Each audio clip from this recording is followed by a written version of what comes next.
Okay, bismillahirrahmanirrahim. Assalamualaikum warahmatullahi wabarakatuh. Abang-abang dan kakak-kakak tahun 4 Ali bin Abi Talib. Esok kita akan ada ujian kertas 2 penulisan yang kita kena buat karangan-karangan sikit tu. Saya dah lah soalan yang berbentuk ABC Pacimiana. Tapi insyaAllah jom kita teruskan.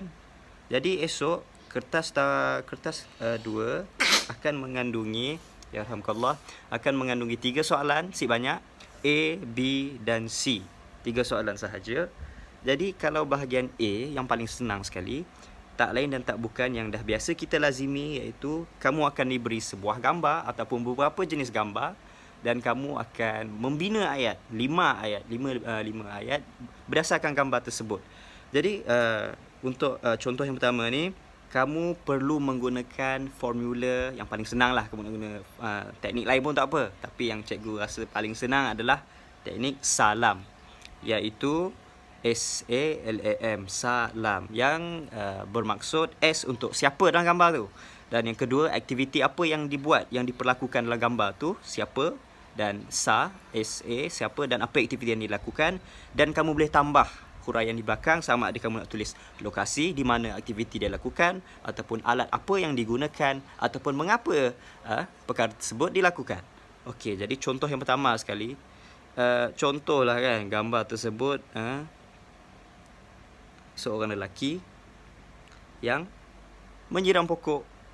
Okey, dia senyum sebab menyiram pokok ni adalah aktiviti yang baik. Yang siram pokok bunga melor tanam tepi pagar itik sekatilah. Pokok, cikgu tak pandai nak lukis pokok macam mana. Pokok apa pun tak tahulah. Pokok apple. Lukis apple.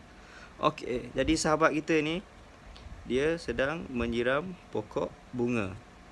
Jadi macam mana kita nak gunakan formula salam terhadap gambar ni? Senang sahaja. Cikgu tukar colour jap. Kita tulis siapa dalam gambar tu. Contoh dalam gambar tersebut cikgu nak bagi nama dia. Kamu boleh bagi nama dia ataupun kamu boleh bagi dia seorang lelaki, pakcik, abang, adik tersebut dan sebagainya. Apa-apa panggilan ataupun nama boleh diterima.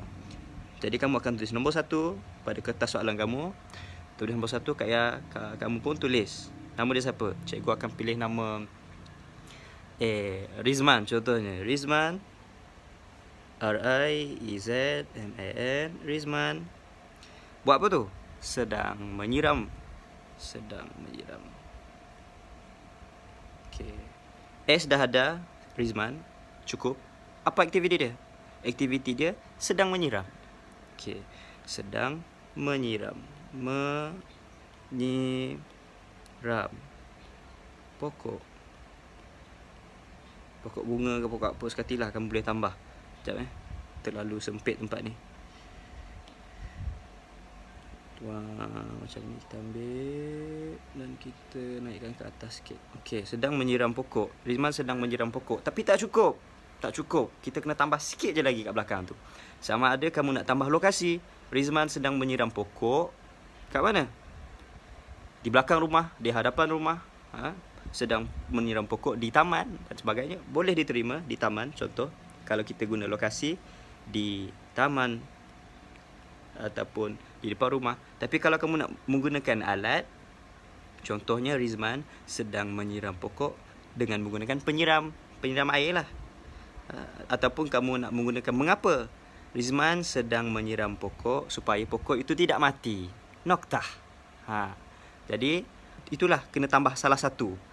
Sama ada kamu nak tuliskan di mana lokasi tersebut berlaku, ataupun alat apa yang digunakan, ataupun mengapa aktiviti itu dilakukan. Boleh, okey? Jadi cikgu akan habiskan untuk dengan kita pola menggunakan lokasi. Rizman sedang menyiram pokok di hadapan rumah. Senang. Tapi info yang kamu tulis itu mestilah sama dengan apa yang berlaku dalam gambar. Kalau dia kamu tulis Rizman sedang menyiram pokok di hadapan rumah, tapi dekat gambar tu dia dekat sekolah, salah lah jadinya. Jadi kena logik dengan gambar tersebut, rumah. Okey, seterusnya bahagian A macam ni je. Kamu buat 5 menggunakan formula yang sama, formula salam, 5 ayat sahaja.